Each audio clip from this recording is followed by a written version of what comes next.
اس نے مکہ چھوڑ دیا. تو اس کے چھوڑنے کے بعد پھر ایک تو پوری دنیا میں ہماری ذلت ہو رہی ہے کہ مکے والے ایسے لوگ تھے کہ ان سے لوگ تنگ آ کے بھاگ رہے ہیں، اور دوسری بات یہ ہے کہ پھر ہم یہاں سے نکل کے جائیں، وہ جا رہا ہے اپنے بچوں کو لے کر، تو ہم جا کے مقابلہ کریں کو اچھے لگتے ہیں ہم. اور تیسری بات یہ ہے کہ جو چیلنج کر کے ہمیں گیا ہے کہ میں بیٹھا ہوں 2 دن کے لیے، تو آخر اسے بھی تو کسی کا سہارا ہے، ایسے تو نہیں چیلنج کر رہا، وہ اکیلا کیسے لڑ سکتا ہے ہم سب سے؟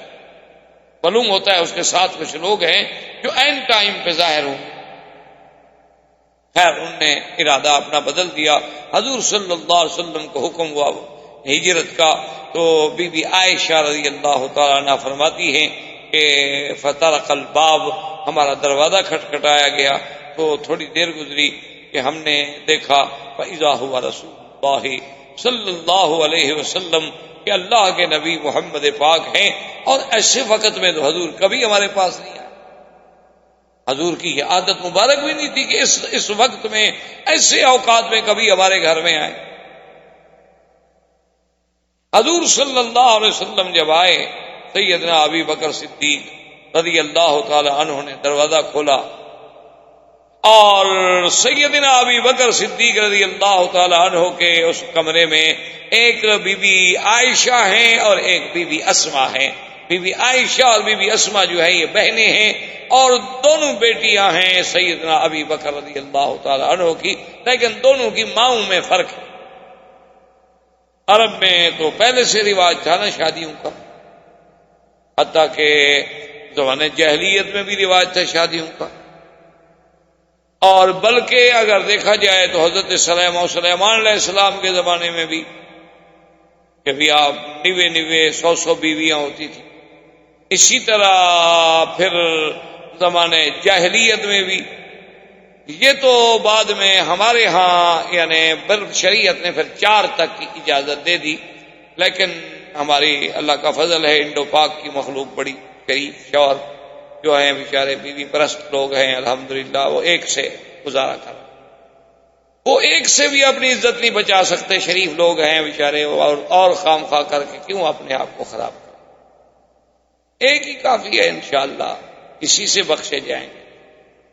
کیونکہ جو خوافین ہوں گے لازماً ان کی تو ایک بیوی ہوگی نا. فَإِنْ خِفْتُمْ، اگر تم ڈرتے ہو تو پھر ایک. تو جو ان کی ایک ایسا بات ہے کہ وہ خوافین ہیں، ڈرنے والے، ڈرپوک قوم.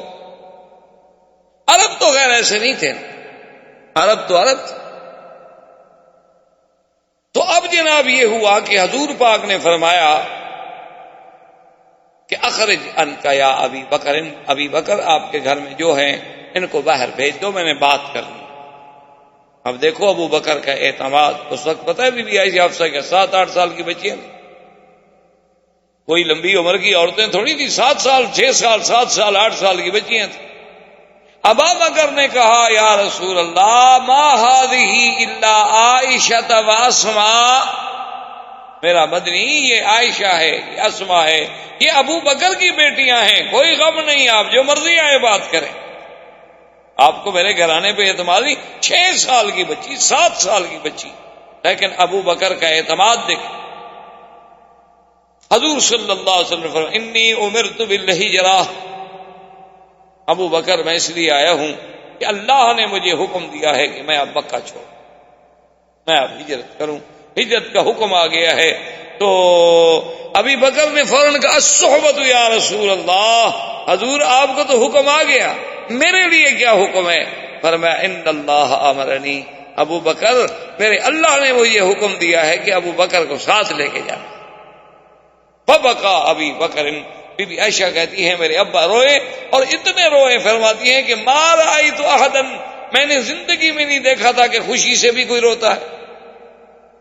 میں نے غم سے روتے ہوئے لوگ تو دیکھے تھے، لیکن مجھے یہ پتہ نہیں تھا کہ آدمی کبھی خوشی سے بھی رو پڑتا.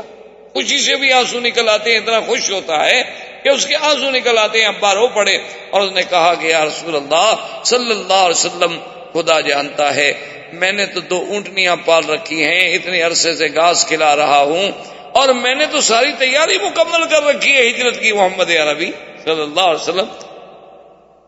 حضور صلی اللہ علیہ وسلم بڑے خوش ہوئے اور فیصلہ ہو گیا کہ ہم نے فلاں رات کو مکہ مکرمہ سے نکلنا ہے اور فلاں راستے سے نکلنا ہے، اور ابی بکر تم نے فلاں جگہ میری انتظار کرنی ہے، وہاں سے آ کے ہم نے پھر مل جانا۔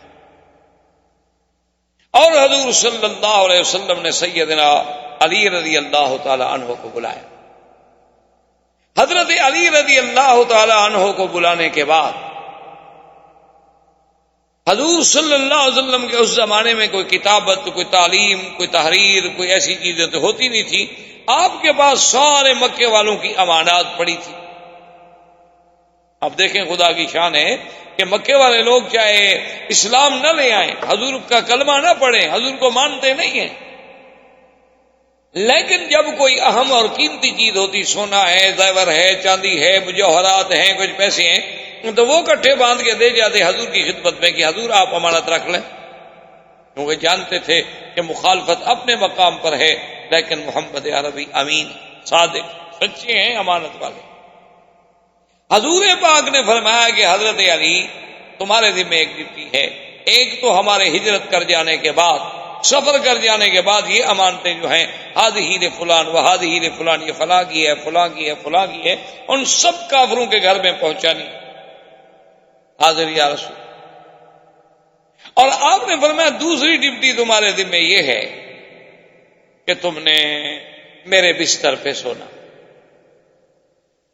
کیونکہ ہم نے رات کے آخری حصے میں سفر کرنا ہے، تم نے میرے بستر پہ لیٹ جانا، اور اوپر کپڑا لے لینا ہے کہ اگر کافر کوئی نگرانی بھی ہماری کر رہے ہوں، چونکہ ہمیں پتا ہے کہ وہ ہمارے پیچھے لگے ہوئے ہیں، ہو سکتا ہے کہ ہماری ہجرت کے وقت میں بھی نگرانی کر رہے ہوں، تو کم از کم انہیں یہ تسلی ہو کہ شاید اللہ کے نبی سو رہے ہیں اور ہمیں کو سفر کرنے کا موقع مل جائے۔ تو حضرت علی رضی اللہ تعالیٰ عنہ نے عرض کیا کہ حاضر یا رسول اللہ، حاضر یا رسول اللہ، یا نبی اللہ، بالکل میں حاضر، مجھے کوئی انکار۔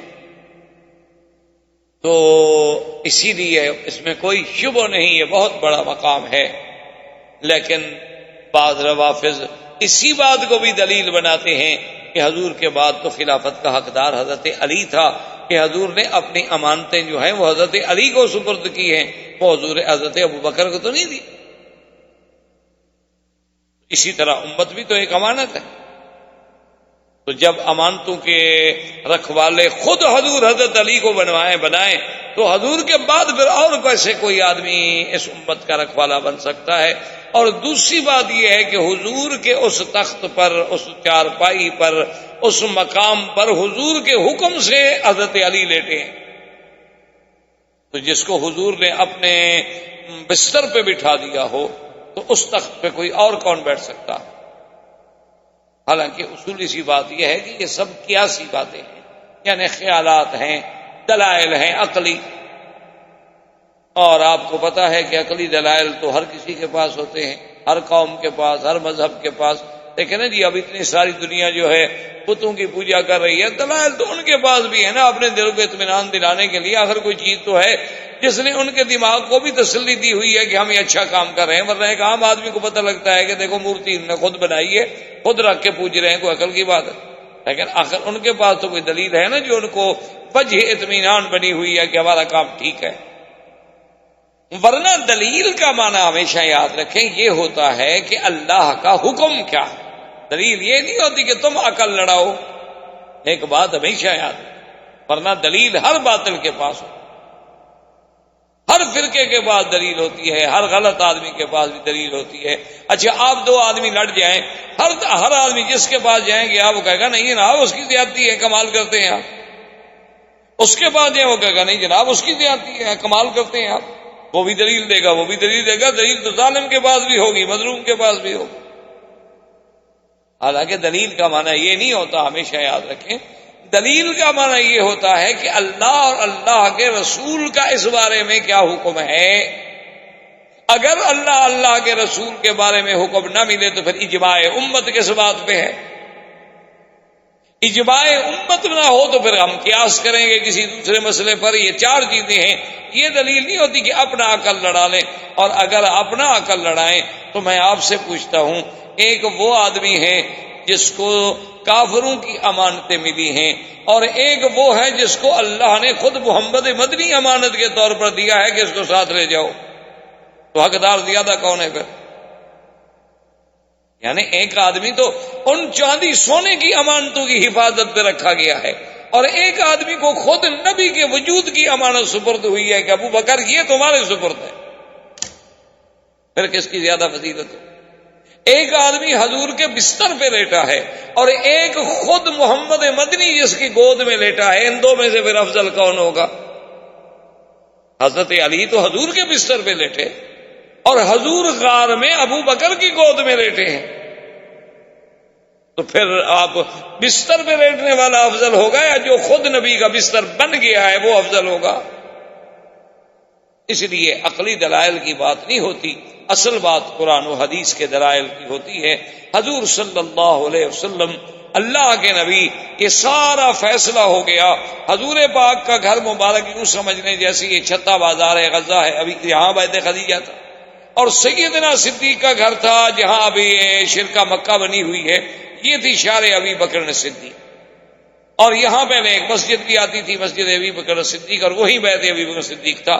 تو حضور پاک نے فرمایا کہ میں اپنے گھر سے یوں چلوں گا اور تم اپنے گھر سے نکلو گے، تو آگے میں سیال میں یہ طریق الہجرہ جو ہے، یہ جو قدئی کو راستہ جا رہا ہے، اسی راستے پر ہم اکٹھے ہوں گے، اور پھر آگے ہم غار ثور پہ جائیں گے، اس کے بعد غار ثور میں رہیں گے، اور تمہارا نوکر، تمہارا غلام جو ہے عامر ابن فہیرہ، اس کے ذمے یہ ہوگا کہ وہ اپنی بکریاں اور اپنا ریوڑ لے کر اسی راستے سے صبح صبح نماز کے وقت میں ریوڑ نکالے گا، تاکہ جہاں جہاں ہم چلے ہیں ہمارے قدم کے اوپر مال مویشی چل جائے گا، ہمارے پاؤں کے نشان بٹ جائیں گے، تاکہ قریش ہمارے پاؤں ڈھونڈ نہ سکے۔ حضور صلی اللہ علیہ وسلم نکلے تو باہر 60 قبیلے کے آدمی جو تھے جی تلواریں لے کے کھڑے محاصرہ کر، اور حدیث پاک میں آتا ہے کہ حضور نے مٹی اٹھائی اور اس کے بعد فرمایا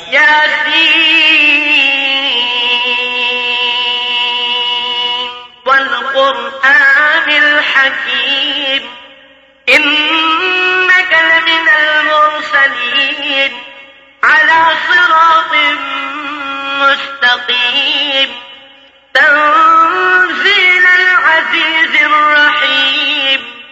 پڑھتے گئے حضور وجعلنا من بين أيديهم سدا ومن خلفهم سدا فأغشيناهم فهم لا يبصرون۔ اور حضور نے پڑھا شاہت الوجوہ، شاہت الوجوہ، اور مٹی پھینکی۔ اللہ نے حکم دیا فرشتوں کو مٹی سب کے آنکھوں میں اور سروں پہ ڈال دو، اور ان پہ ایسی نیند مسلط کر دو کہ میرے مدنی کو دیکھ بھی نہ سکے۔ قرآن کہتے ہیں ہم لا یبصرون، ہم نے ایک ایسی دیوار کھڑی کر دی، ایسا حاجز کھڑا کر دیا ان کے اور نبی کے درمیان میں کہ حضور گزرتے چلے گئے اور 60 آدمی کھڑا ہے اور دیکھ نہیں رہے، اور کھڑے کھڑے جھول رہے ہیں نیند سے۔ یعنی آپ اندازہ کریں کہ 60 آدمی، ایک نہیں، دو نہیں، تین نہیں، چار نہیں، 60 آدمی، پھر ایک طرف بھی تو نہیں کھڑا ہوا نا، ہر طرف وہ کھڑا ہوا ہے، اور حضور نے تو مٹی مبارک ایک طرف پھینکی لیکن وہ سب کو پہنچی۔ اسی لیے قرآن کہتے ہیں وَمَا رَمَيْتَ إِذْ رَمَيْتَ وَلَٰكِنَّ اللَّهَ رَمَىٰ۔ میرا مدنی صرف آپ نے نہیں پھینکی جو کچھ پھینکا، اصل تو اللہ نے پہنچائی، اللہ نے پھینکی۔ آپ کا کام تو صرف ایک ظاہری طور پر ایک طرف سے مٹی کو پھینک دینا تھا، لیکن چاروں طرف کس نے پہنچائی؟ وہ تو میں نے پہنچائی۔ اب جناب حضور صلی اللہ علیہ وسلم تشریف لے گئے، آگے سیدنا ابی بکر انتظار میں ہیں، اور حضور نے فرمایا ابو بکر تمہارے اور میرے درمیان میں فاصلہ ہوگا، ہم اکٹھے نہیں چلیں گے، تاکہ خدا نہ خواستہ کوئی دشمن آگے آ جائے تو دونوں کو پر تو حملہ نہ ہو جائے نا، کم سے کم ہمارا آپس میں فاصلہ تو۔ اصل میں یہ ساری بات کیا ہے یاد رکھنا، یہ ہجرت ہو، اسراء ہو، معراج ہو، سفر طائف ہو، سفر مدینہ ہو، یہ تعلیم تھی حضور کی امت کے لیے، ورنہ اللہ چاہتے تو جبریل کو بھیج کے معراج پہ جا سکتے ہیں، براق پہ مدینہ نہیں جا سکتے، کوئی بات ہے؟ حضور صلی اللہ علیہ وسلم کا سفر اگر آسمانوں تک ہو سکتا ہے اور معراج ہو سکتا ہے، 7ویں آسمان اور سدرۃ المنتہا تک جا کے مکے واپس آ سکتے ہیں، تو مدینہ منورہ حضور کو بھیج دینا کون سا مشکل ہے؟ لیکن پھر امت کو کیسے تعلیم ملتی کہ اگر امت کو کبھی ہجرت کرنی پڑے، اگر امت کو کبھی کافروں کے مقابلے میں گھر چھوڑنا پڑے، اگر امت کو کبھی باہر جانا پڑے، تو پھر ایسے اسباب پیدا کیے جائیں گے۔ یہ ہم نہیں کریں گے کہ اسباب کو چھوڑ دیں، اسباب کا خالق بھی اللہ تبارک و تعالی ہے، اسباب پر بھی عمل کریں گے اور اللہ تبارک و تعالی پر بھی توکل کریں گے۔ سیدنا ابی بکر فرماتے ہیں کہ میرے لیے بڑی مشکل ہو گئی کہ حضور تو کچھ آگے چلے گئے، میں جب اپنی گلی سے نکلا تو سامنے مجھے ایک کافر آتا ہوا مل گیا، اس نے مجھے تو پہچان لیا اور کہا کہ من هذا الرجل، یہ آگے جو جا رہا تھا یہ کون؟ اس وقت رات ہے، تاریکی ہے، ابھی تو تہجد کا وقت بھی نہیں ہوا، تو اس وقت آپ بھی گھر سے نکلے ہیں اور آگے کو بندہ بھی جا رہا ہے، معلوم تو ہوتا ہے کہ آپ کا کوئی ساتھی ہے، یہ کون ہے؟ ابو بکر فرماتے ہیں کہ اب میں پریشان تھا کہ اگر بتاتا ہوں تو پھر راز نبوت کھل جاتا ہے، اور اگر میں غلط بات کہتا ہوں تو پھر جھوٹ بھی میں نہیں بولنا چاہتا تھا، تو اللہ نے مجھے بات سجائی، تو میں نے فوراً کہا کہ رجل یہدینی سوا السبیل، یہ وہ بندہ ہے جو مجھے راستہ دکھلاتا ہے۔ اب اس نے سمجھا کہ اچھا ابو بکر کہیں جانا چاہتا ہے، اس کو ساتھ لے آیا ہوگا کہ مجھے راستہ بتلا دو، راستہ دکھلاتا ہے۔ اور ابو بکر کہہ رہے تھے کہ راستہ صراط مستقیم، جنت کا راستہ دکھلانے والا بندہ ہے، یہ تو وہ بندہ ہے، یہ ہدینی سوا السبیل۔ اور حضور صلی اللہ علیہ وسلم جب آگے بڑھ گئے تو حضور نے فرمایا ابو بکر ایک بات کا خیال رکھو کہ پورا پاؤں زمین پہ مت رکھو، پاؤں کے اگلے حصے پہ زور دے کے چلو، کبھی اپنے پاؤں کو تھوڑا موڑ لو، تاکہ تم جانتے ہو قریش بڑے قبائل کے لوگ ہیں، بڑے مال مویشی والے لوگ ہیں، ان کو پاؤں پہ چھاننا مشکل نہیں ہوتا، یہ بھی ایک فن ہے نا جی، پاؤں کا جاننا۔ ہمارے یہاں آپ کے ملکوں میں، ہمارے پاکستان میں، ہندوستان میں اور دیگر ملکوں میں سراغی جی نے کہا جاتا ہے، وہ اتنے ماہر ہوتے ہیں کہ ایک دفعہ اگر ان کی نظر سے ایک پاؤں گزر جائے چلتا ہوا مٹی پہ، تو وہ اگر 50 سال کے بعد بھی دیکھیں تو کہیں گے یہ وہ آدمی، اتنے ماہر ہو۔ اور عرب بھی اسی طرح ماہر ہوتے۔ ان کا بڑا ایک عجیب واقعہ ہے نا کہ ایک دو ساتھی جا رہے تھے، راستے میں انہوں نے دیکھا کہ پاؤں ہے، نشان ہے اونٹ کے پاؤں کا، 2 اونٹ ہیں جا رہے ہیں، ان کے پاؤں کے نشان ہیں۔ تو ایک نے کہا کہ یہ جو اونٹ ہے نا یہ لنگڑا معلوم ہوتا ہے پاؤں کے نشان دیکھ کر۔ دوسرے نے کہا بھئی صرف لنگڑا نہیں معلوم ہوتا، مجھے تو یہ کانا بھی معلوم ہوتا ہے، اس کی آنکھ بھی ایک ہے۔ پھر تیسرے نے کہا کہ یار یہ صرف کانا نہیں ہے، اس کو خارش کی بیماری بھی ہے۔ یہ باتیں کرتے ہوئے جا رہے، آگے ایک بندہ مل گیا، انہوں نے کہا یار کس کی باتیں کر رہے؟ انہوں نے کہا یار ابھی جو اونٹ گزرے ہیں نا تو ہمارا خیال ہے کہ ایک تو اونٹ جو ہے وہ لنگڑا ہے۔ اس نے کہا تمہیں کیسے پتا؟ اس نے کہا یار پاؤں نہیں دیکھا، پاؤں صحیح نہیں رکھتا نا برابر، پاؤں میں لنگڑا پن ہے، اور وہ کانا بھی ہے۔ اس نے کہا یہ تمہیں کیسے پتا چلا کانا ہے؟ اس نے کہا یار گھاس ایک طرف کا کھایا ہوا ہے، اس طرف تو اس نے منہ ہی نہیں مارا، معلوم ہوتا ادھر والا اس کو نظر ہی نہیں آتا نا۔ اور تیسرے نے کہا کہ اس کو خارج بھی، اس نے کہا ہوگا، دیکھو نا درخت کو سے رگڑا لگایا ہے تو درخت پر اس کے چمڑا لگا ہوا ہے، تو اس نے باقاعدہ درخت کے ساتھ جا کر اپنا وجود رگڑا ہے، کوئی خارج لگی ہوئی ہے نا اس کو۔ تو نے کہا تم سچ کہتے ہو، میرا اونٹ ہے، لنگڑا بھی ہے، کانا بھی ہے، خارج زدہ بھی۔ یہ تو ایسی قوم تھی کہ اونٹوں کے پاؤں دیکھ کر پہچاننے والی، اور آج کل بھی ہیں دنیا میں، اس میں تو کوئی شک نہیں۔ جتنے ہمارے صحرا کے رہنے والے لوگ ہوتے ہیں ان کے پاس 2-2 ہزار بکری ہوتی ہے، 2-2 ہزار دمبا ہوتا ہے، 1000 گائے ہوتی ہے، اور جناب وہ اپنا پاؤں دیکھ کے یہ کہ پہچان لیں گے کہ میری بکری کا پاؤں، بکری جیسی بکری کروڑوں ہوتی لیکن وہ پہچان لیتے۔ اسی لیے تو امام راضی کہتا ہے نا کہ ایک بدو سے میں نے پوچھا کہ تم کون مذہب کیا؟ تم نے کہا میں مسلمان ہوں۔ تو میں نے کہا تم نے کلمہ پڑھا ہے؟ کہاں پڑھا ہے؟ کہا خدا کو مانتے ہو؟ مانتا ہوں، خدا ہے، بالکل ہے۔ تو امام راضی کہتے ہیں مجھے ایسی عقل میں سوجھی کہ چلو ہے تو یہ بدو قسم کا آدمی نا، تو میں اس سے پوچھوں کہ خدا ہے، کیا دلیل ہے تمہارے پاس؟ اس نے مجھے گھور کے دیکھا، کہنے لگا مولوی صاحب عجیب آدمی ہو، یہ پاؤں دلالت کر رہا ہے کہ بکری گزری ہے، یہ مینگنی دلالت کر رہی ہے کہ یہاں سے اونٹ گزرا ہے، یہ چیزیں تو اتنے بڑے اونٹ پہ دلالت کر رہی ہے، ساری کائنات نہیں دلالت کر رہی کہ میرے بھی بنانے والا کوئی ہے۔ عجیب آدمی ہو، ہم یہ پاؤں دیکھ کے فیصلہ کر لیتے ہیں کہ ہرن گزرا ہے یا خرگوش گزرا ہے یا بکری گزری ہے یا دمبا گزرا ہے، تو یہ پاؤں ہمیں بتلا رہا ہے، یہ پوری کائنات نہیں بتلا رہی کہ خدا کوئی ہے۔ اس نے کہا، راضی نے کہا کہ یار یہ تو بڑی اچھی دلیل ہے اس کے۔ انہوں نے کہا اچھا یہ بھی تو ہو سکتا ہے نا کہ خدا دو ہوں؟ انہوں نے کہا نہیں، خدا ایک۔ انہوں نے کہا اچھا ایک ہونے پر تمہارے پاس کیا دلیل ہے؟ انہوں نے کہا مولوی صاحب تمہارا دماغ تو نہیں چل گیا، اگر خدا دو ہوتے نا تو روز جھگڑا ہوتا ہے، کہتا ابھی دن رہنے دے، کہتا نہیں میں ابھی رات لاتا ہوں۔ تو جو کمزور ہو جاتا ہے وہ خدا تھوڑا ہوتا ہے، کمزور بھی کبھی خدا بنا ہے بنا، جو تکڑا ہو جاتا خدا تو وہی بنتا، پھر بھی تو ایک رہتا، دو ہوتے تو نظام تو نہ چلتا ہے، کہتا چھٹی کرو، ہے کہتا نہیں پڑھنے دو۔ اس لیے حضور نے فرمایا کہ اگلے پاؤں پہ چلیں تاکہ قریش کو ہمارے پاؤں نہ مل جائے، اور عامر ابن فویرہ سے کہیں کہ وہ صبح صبح اپنے مویشی لے کے آئے اور اسی راستے سے گزار دیتا کہ ہمارے پاؤں جو ہیں وہ چھپ جائیں تاکہ ہم آسانی کے ساتھ غار میں سفر کر سکیں۔ حضور صلی اللہ علیہ وسلم سفر کر رہے ہیں، اور ادھر جب کافروں کی ہوش آیا، آنکھیں کھلی، ایک آدمی سے کہا کہ بھی دیوار پہ ہاتھ کے اندر کیوں نہ جائے؟ وہ دیوار پہ چڑھا لیکن اتر آئے۔ اس نے کہا بات یہ ہے کہ حضور تو سو رہے ہیں۔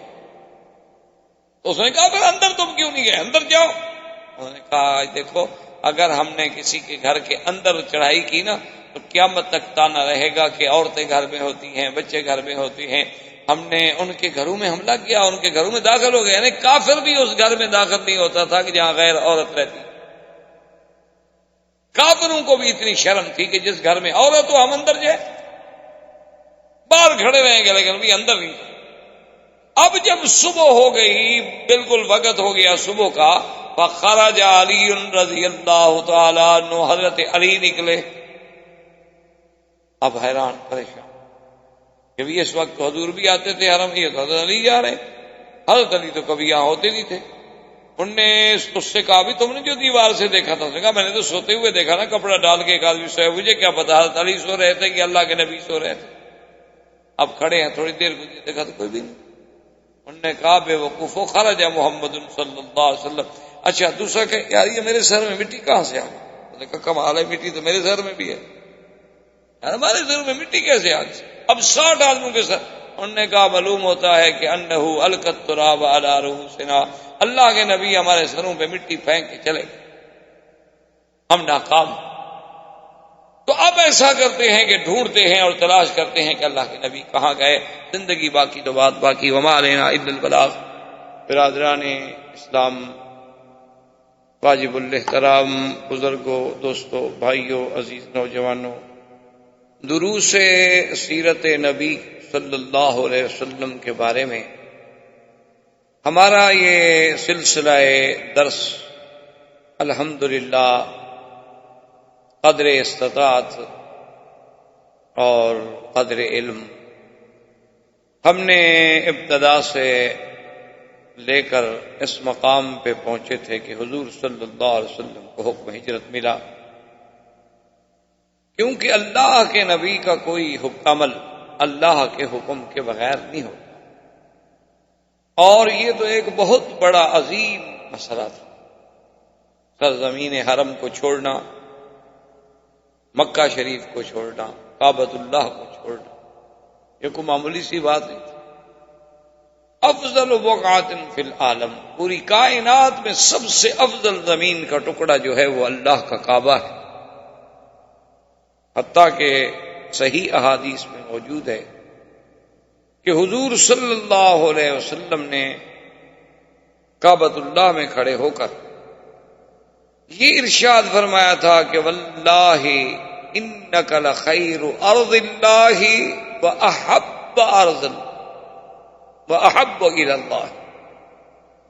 حضور نے کعبۃ اللہ کی طرف اشارہ کر کے فرمایا کہ اللہ کا کعبہ، مجھے اللہ کی قسم ہے کہ ساری کائنات میں سب سے بہتر اور سب سے زیادہ محبوب کتاب جو ہے اللہ کو وہ تیرا تو ہی، اور ساتھ یہ بھی فرمایا کہ واللہ مجھے اللہ کی قسم ہے ما خرجت منک، مجھے اگر میری قوم نکلنے پہ مجبور نہ کر دیتی تو میں تجھے چھوڑ کے کبھی نہ جاتا۔ تو اللہ کے کعبے کو چھوڑنا، سرزمین حرم کو چھوڑنا، یہ کوئی معمولی سی بات نہیں کہ اللہ کے نبی کھڑے رو رہے ہیں۔ یہ تو اصل میں ایک مسئلہ ہے نا جی کہ قدر جوہر بدانن، کہ جوہر کا پتہ جوہری کو لگتا ہے۔ ایک عام آدمی کے سامنے ڈائمنڈ یا ایک پتھر میں کیا فرق ہے، لیکن جوہری اس کی قیمت کا اندازہ کرتا ہے۔ اسی لیے کعبۃ اللہ کی عظمتوں کا پتہ بھی ان لوگوں کو تھا جو اصحاب رسول تھے، ان لوگوں کو تھا جو اللہ کے نبی تھے، ان لوگوں کو تھا جو ائمہ محدثین و فقہاء اور اولیاء اللہ اور عباد صالحین تھے۔ اس گھر میں اور اس حرم میں یعنی ایک لمحہ جو ہے آدمی کے لیے، ایک سا جو ہے آدمی کے لیے، ساری زندگی اس کا مقابلہ نہیں کر سکتا۔ ہم تو مادیات کا شکار ہو کر یہاں آتے ہیں اور پھر ان معاملات میں اتنی کھو جاتے ہیں کہ ہمیں دوستوں کے لیے بھی ٹائم مل جاتا ہے، ہمیں پکنک کے لیے بھی ٹائم مل جاتا ہے، واک کرنے کے لیے بھی ٹائم مل جاتا ہے، لیکن حرم میں حاضر ہونے کو ٹائم نہیں ملتا۔ اصل بات یہ نہیں ہوتی، اصل یہ ہے کہ اللہ اتنا قریب رکھ کر بھی اپنے بندے کو اندر نہیں آنے۔ تو اللہ کا گھر ہے، اللہ کو کیا ضرورت؟ اللہ راضی ہوتے ہیں تو لوگ ہزاروں روپے خرچ کر کے آتے ہیں عمرے پر اور رات دن حرم میں پڑے ہوتے ہیں، طواف کر رہے ہوتے ہیں۔ اور ایسے لوگ بھی ہیں بد نصیب کے اللہ کے گھر میں رہتے ہیں، ملازمت ہے، نوکری ہے، جگہ ہے، رہائش ہے، گاڑی ہے، کار ہے، وسائل ہے، لیکن پھر بھی حرم میں نماز نصیب نہیں ہوتی، طواف نصیب نہیں ہوتا۔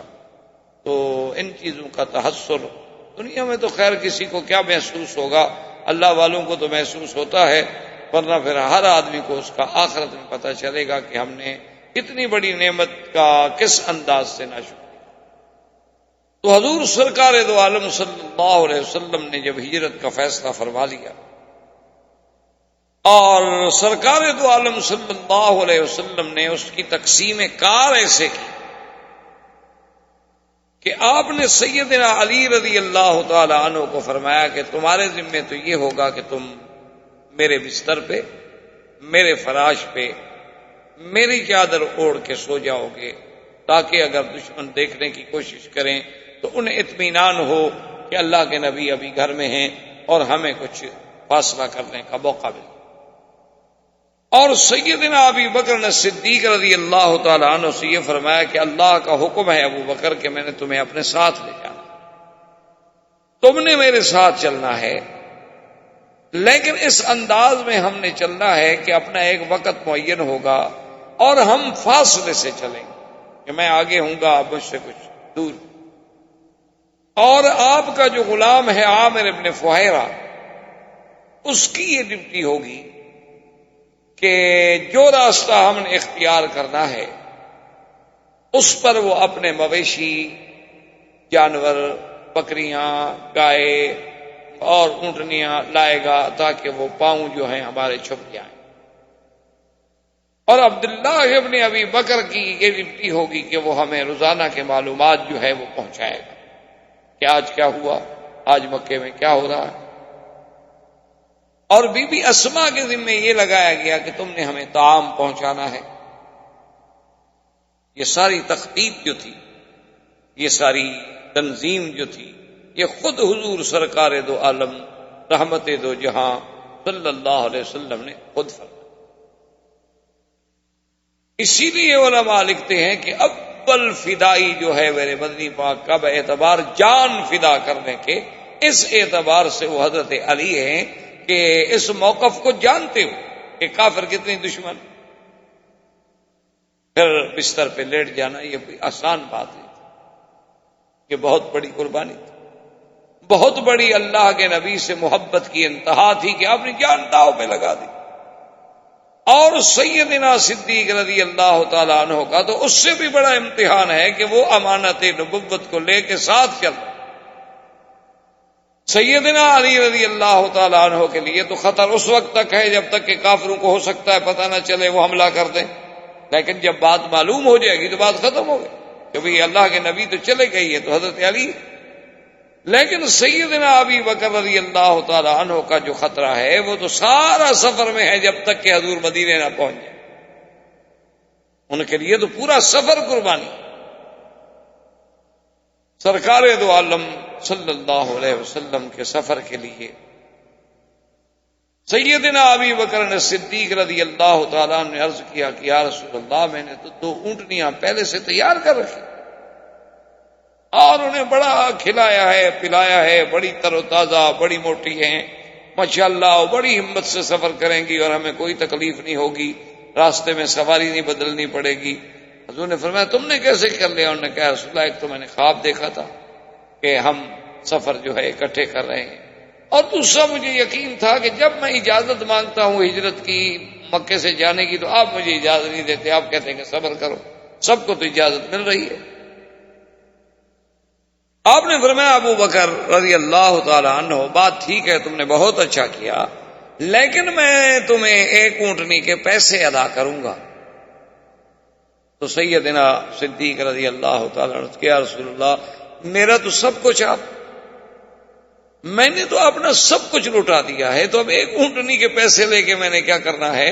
حضور نے فرمایا نہیں ابو بکر یہ بات نہیں، اصل مسئلہ یہ ہے کہ میں اپنی ہجرت کے ثواب کو ناقص نہیں کرنا چاہتا تاکہ اس کا پورے کا پورا ثواب جو ہے وہ مجھے حاصل۔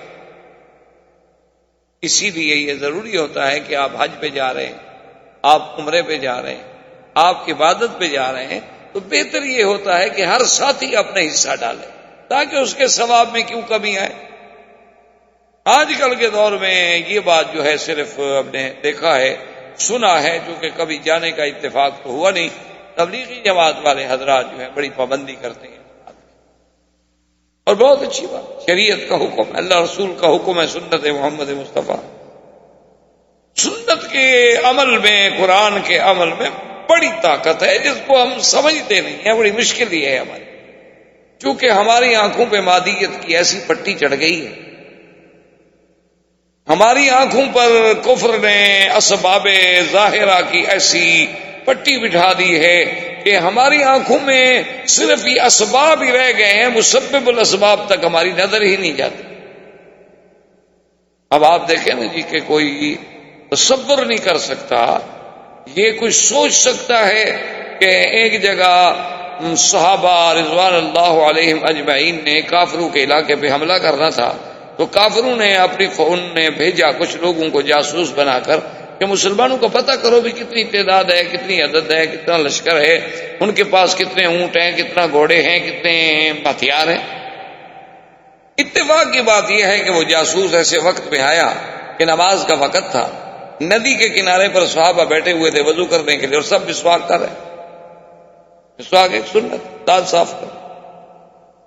وہ جاسوس بڑے غور سے، چونکہ وہ تو دور سے دیکھ رہا تھا، دیکھتے دیکھتے واپس جب گیا تو اس نے اپنے لوگوں سے کہا، اس نے کہا کہ بھئی عدد تو مجھے سمجھ نہیں آتا کہ ان کا کتنا ہے، بہت تھوڑا سا عدد لگتا ہے، کوئی اونٹ گھوڑے بھی اتنے نہیں لگتے، لیکن یہ تو کوئی عجیب قوم ہے، خدا رحمت کرے، پتہ نہیں یہ آدم خور تو نہیں ہو، تو دانت تیز کر رہے۔ نے کہا اچھا، کہاں دیکھو نا، اگر ایک آدمی کا دانت خراب ہو سکتا ہے، سب کے کیسے خراب تھے کہ ایک ہی وقت میں، ایک ہی ٹائم پر، ایک ہی کنارے پہ بیٹھ کے اور سارے ایک ہی لکڑی اور ایک ہی طرز پہ استعمال کر رہے ہوں۔ اللہ تبارک و تعالیٰ معاف فرمائے۔ تو اللہ کی قدرت دیکھیں، اسے ایک سنت کا ایسا روب کافروں کے دل میں پڑا کہ وہ قلعہ چھوڑ کے بھاگ گئے۔ انہوں نے کہا کہ بھی پھر آدم خور مخلوق سے کون لڑ سکتا، یہ تو اچھی بات نہیں، ایک معمول سے، اور لوگوں کو سنائیں تو ان کے لیے ایک تضحیق ہوگی، ذوقا ہو۔ ابھی آپ دیکھ لیں، ابھی چند دنوں کے پہلے سے ابھی واقعہ ہے کہ ابھی آپ نے دیکھا اخباروں میں آپ پڑھ رہے ہیں، ایران افغانستان کی جنگ کا، دعا کریں اللہ محفوظ رکھے، اللہ دونوں کو نقصان سے بچائے، اور وہ تو اتنا بڑا پھر نقصان ہوگا کہ عالم اسلام پتہ نہیں کہاں پھر 100 سال کے لیے پیچھے جا پڑے گا، اور یہی تو کافر چاہتے۔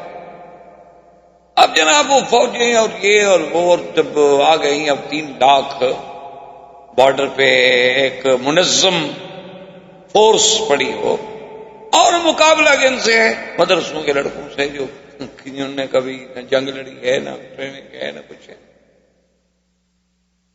کیا مقابلہ؟ اب سوچو کیا مقابلہ.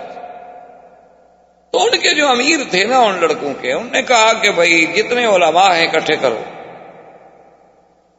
تو تقریباً جو ہمیں سنایا گیا یا معلوم ہوا یا اخباروں میں پڑھا کہ تقریباً کوئی 6000 کے قریب علماء اکٹھے ہوئے. اس نے کہا کہ مجھے یہ فتویٰ دو کہ یہ جو ہماری جنگ ہونے والی ہے اور 3 لاکھ فوج ہمارے ہمسائے نے ہمارے خلاف لگا دی ہے، کیا وہ کافر ہے شیعہ؟ اگر تو کافر ہے پھر تو ہمیں جنگ لڑنی ہے، اور اگر وہ مسلمان ہیں تو پھر تو ہم ان سے جنگ نہیں کر سکتے. مسلمانوں سے کیسے لڑیں؟ پھر تو یہ ہوگا ہمارا فیصلہ کہ ہم نہیں پہلی گولی چلائیں گے اور نہ ہم ان کے علاقے میں قدم رکھیں گے. اگر انہوں نے ہمارے اوپر گولی چلائی اور قدم رکھا تو ہم ڈیفنس کریں گے جس کی ہمیں شریعت اجازت ہے. پھر ہم دفاعی جنگ تو لڑیں گے، لیکن کسی مسلمان کے ساتھ اب لڑ تو نہیں سکتے کہ ابتدا کریں. اس پہ علماء کا بورڈ بیٹھا، اللہ نے مہربانی کی، ان کو فوراً فیصلہ کرنا پڑا کہ جی ہم نہیں لڑتے. ان کے لیے تو مسئلہ پیدا ہو گیا نا کہ اگر 6000 علماء متفق ہو کر کفر کا فتویٰ جاری کر دیں تو جنگ تو اپنی جگہ رہی، ہم تو ویسے جنگ ہار گئے. اور اگر وہ کفر کا فتویٰ جاری نہ کریں تو وہ کہتے ہیں ہم تو لڑتے نہیں، ہم تو مسلمانوں کے خلاف کبھی نہیں لڑیں گے، اسلام کے خلاف کون لڑ سکتا ہے. تو ایک سنت پر عمل کرنے کا جو اللہ کے نبی کا حکم ہے اس کا کتنا بہتر ہوئی کہ دونوں الحمدللہ ذرا تھم گئے، اور اللہ پاک کرے کہ دونوں کو اللہ اصلاح کی توفیق عطا فرمائے. کیونکہ ہم اس لڑائیوں کے جھگڑوں کے متحمل نہیں ہو سکتے، امت اسلام کو ابھی اتنا وقت نہیں، فرصت. تو خیر یہ سارے انتظامات کرنے کے بعد حضور صلی اللہ علیہ وسلم جب باہر نکلے تو کافر آپ کے گھر کے باہر کھڑے تھے. حضور پاک نے مٹی لی، سورۃ یاسین کی آیات مبارک پڑھی. وَجَعَلْنَا مِن بَيْنِ أَيْدِيهِمْ سَدًّا وَمِنْ خَلْفِهِمْ سَدًّا فَأَغْشَيْنَاهُمْ فَهُمْ لَا يُبْصِرُونَ. شاہت الوجوہ، شاہت الوجوہ، شاہت الوجوہ پڑھ کے حضور نے پھینکا. اللہ نے وہ مٹی جو تھی تمام کافروں کی آنکھوں میں، سروں میں ڈالی، وہ سب کے سب غنودگی کا شکار ہو گیا. حضور آرام سے حضور صلی اللہ علیہ وسلم تشریف لے گئے. یہ اب آپ یوں سمجھیں کہ جیسے اب محلہ مسفلہ ہے، یہ حرم کے سامنے مکہ کمپلیکس ہے، یہ سارا راستہ جو یہ مسیال کہلاتا ہے، اور یہی آگے جا کے شہر ابی بکر صدیق ہے، شہر ابراہیم الخلیل ہے، اور یہی راستہ پھر جا کے کدائی سے ہوتا ہوا غار ثور کی طرف، جس کو آج کل مخطط دار الہجرہ کہتے ہیں. اصل یہی طریقہ الہجرہ. حضور صلی اللہ علیہ وسلم اسی طرف روانہ ہوئے، اور کافروں نے جب کافی دیر ہو گئی، صبح کا وقت قریب آ گیا، وہ حیران ہو گئے کہ حسب عادت آج حضور صلی اللہ علیہ وسلم باہر نہیں آئے. تو ایک نے کہا کہ چلو بھی دیکھتے ہیں. وہ دیوار پہ چڑھ کے اس نے دیکھا، اس نے کہا کہ بھئی حضور تو سو رہے،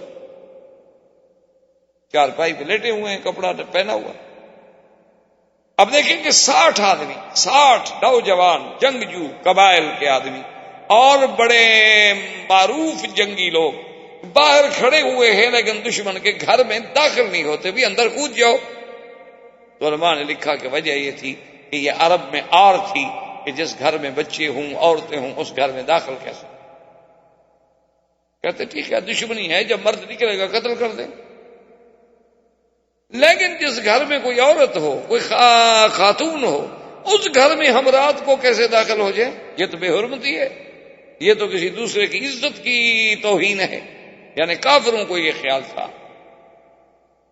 اب آپ خود اندازہ کر لیں کہ آج مسلمانوں کو بھی کیا یہ خیال ہے. آج تو ہم جس دور سے گزر رہے ہیں، بیٹے اپنے ماؤں کے قاتل. کئی دفعہ اخبار میں آتا ہے بیٹے نے ماں کو قتل کر دیا، بیٹے نے باپ کو قتل کر دیا، بھائی نے بہن کو قتل کر دیا، بھائی نے بہن کو بیچ دیا. ہم تو اس دور میں گزر رہے ہیں. اب انہوں نے دیکھا تھوڑی دیر گزری، انہوں نے کہا بھی یہ تو نہیں ہو سکتا کہ اتنی لمبی دیر اور اس وقت تک حضور لیٹے رہے. تو انہوں نے کہا بھی کوئی خاتون کوئی بچہ، اب چونکہ صبح بھی قریب آنے لگ گئی، انہوں نے کہا نہیں اندر کوئی خاتون کوئی بچہ کوئی عورت تو نظر نہیں. انہوں نے کہا پھر ہم کیوں کھڑے ہوئے ہیں بھائی، چلو اندر. سب نے جناب جب اندر آئے تو حضرت علی اٹھے، کپڑا ہٹایا چہرے سے، فقال فإذا هو علی. انہوں نے کہا یہ تو حضرت علی لیٹے ہوئے ہیں. تو انہوں نے حضرت علی سے پوچھا کہ این رسول اللہ، محمد مصطفیٰ کہاں ہیں؟ تو حضرت علی نے فرمایا کہ میں کیا بتا سکتا ہوں کہ وہ اس وقت کہاں ہوں گے. بات اس کی ٹھیک تھی، حضرت علی نے جھوٹ تو نہیں بولا. کیوں؟ اللہ کے ماننے والے جو ہیں وہ کبھی جھوٹ تھوڑا بولتے. حضرت مولانا قاسم نانوتوی رحمۃ اللہ علیہ جن نے دارالعلوم دیوبند کی بنیاد رکھی، انگریزوں نے ان کے وارنٹ جاری کیے اور انگریز ان کو سزائے موت دینا چاہتے تھے. تو دوستوں نے انہیں مشورہ دیا کہ حضرت یہ بہت بڑا مسئلہ ہے اور کفر کی طاقت ہے، انگریز کی حکومت ہے، اور وہ اندر کے لوگوں نے ہمیں بتایا ہے کہ وہ آپ کو سزائے موت دینا چاہتے ہیں، آپ مہربانی کر کے چھپ جائیں. حضرت مولانا قاسم نانوتوی رحمۃ اللہ علیہ دوستوں کے مشورے کے بعد، علماء کے مشورے کے بعد چھپ گئے. 3 دن کے بعد دوستوں نے دیکھا کہ وہ تو پھر مسجد میں کھڑے نماز پڑھ رہے. نماز پڑھ کے فارغ ہوئے تو ساتھی اکٹھے انہوں نے کہا واہ مولانا کمال کر دیا، آپ بھی بڑی مدت چھپے بھائی، اور 3 دن کے بعد ہی اگر باہر نکل آنا تھا تو پھر چھپنے کی ضرورت ہی نہیں تھی. انہوں نے فرمایا کہ حضور غار میں ہجرت کے میں 3 راتیں رہے تھے، تو غار میں 3 راتوں سے زیادہ میرا محبوب نہیں رہا، تو میں نے سمجھا کہ سنت کے خلاف. اس لیے جب جان چلی جائے گی زیادہ سے زیادہ اور کیا ہو جائے گا، لیکن محبوب کی سنت جو ہے اس کی مخالفت. اچھا خدا کی شان دوست احباب یہ کہہ کے چلے گئے، اور دشمن بھی تو تلاش میں تھا. فوراً جناب ایک کلیکٹر کے عہدے کا افسر انگریز وہ مدرسے میں گھس آیا اور آ کے مولانا قاسم سے ہی پوچھتا ہے کہ مسٹر مولانا قاسم کدھر ہے، کیونکہ اس کو یہ تو پتا تھا کہ مولانا قاسم کو پکڑنا ہے لیکن شکل نہیں جانتا. تو مولانا قاسم رحمت اللہ علیہ نانوتوی رحمت اللہ علیہ جہاں کھڑے تھے 2 قدم ذرا پیچھے ہٹ کے فرمایا ابھی تو یہیں تھے، فرمایا ابھی تو یہیں تھے. اس نے سمجھا اس کا مطلب ہے کہ اب تو نہیں ہے یہاں، تو چلا گیا. تو جھوٹ بھی نہیں بولا، واقعی بات ہے کہ ابھی تو یہیں تھے، اس میں کون سا جھوٹ تھا. تو اس کو کہا جاتا ہے عربی میں توریہ. یہ باقاعدہ ایک علم ہے، ایک فن ہے کہ آدمی ایسی بات کرے کہ جو ذو معنی ہو اور جس سے دونوں پہلو نکلیں. اور یہ اللہ کے قرآن میں بھی ہے کہ جب موسیٰ علیہ السلام کی بہن ڈھونڈتے ڈھونڈتے فرعون کے گھر میں آئی، دیکھا کہ موسیٰ رو رہے ہیں، دودھ نہیں پیتے. اب بہن ہے، بہن کا دل کیسے برداشت کرے کہ بھائی رو رہا ہو؟ بہن تو نہیں برداشت کر سکتی. تو بی جلدی جلدی دوڑی اور اس کا کیا بات ہے، کیوں رو رہا ہے بچہ یہ؟ اب یہ بتا بھی نہیں سکتی بیچاری، ڈر کے مارے کہ میرا بھائی ہے. تو کیوں رو رہا ہے؟ انہوں نے کہا دودھ نہیں پیتا. دیکھو اس عورت کا دودھ دیا نہیں پیتا، اس کا دیا نہیں پیتا، اس کا دیا. انہوں نے کہا صحیح، اچھا ایسا ہے. هل أدلكم على أهل بيت يكفلونه لكم وهم له ناصحون. بی بی نے کہا اچھا یہ بتلاؤ کہ میں تمہیں ایک گھرانہ کیوں نہ بتلاؤں. ایک گھر ہے، اس میں ایک بی بی ہے، بڑی پاک، بڑی نیک، بڑی صالحہ، اور بالکل ابھی اس کا بچہ بھی ہوا ہے اور اس کا دودھ یہ ضرور پیے گا. وہ بڑی پاک عورت. اب جب فرعون آیا نا جی، تو قرآن میں ہے، مفسرین لکھا ہے کہ جب بی بی نے یہ کہا نا کہ وَهُمْ لَهُ نَاصِحُونَ، اور وہ گھرانے والے، وہ عورت جو ہے دودھ پلانے والی اس بچے کی خیر خواہ بھی ہے، اس کی ہمدرد بھی ہے. تو فرعون کو فوراً سوجی، اور کہا بن ادھر آؤ، تمہیں کیسے پتا ہے کہ وہ عورت اس بچے کی خیر خواہ ہے؟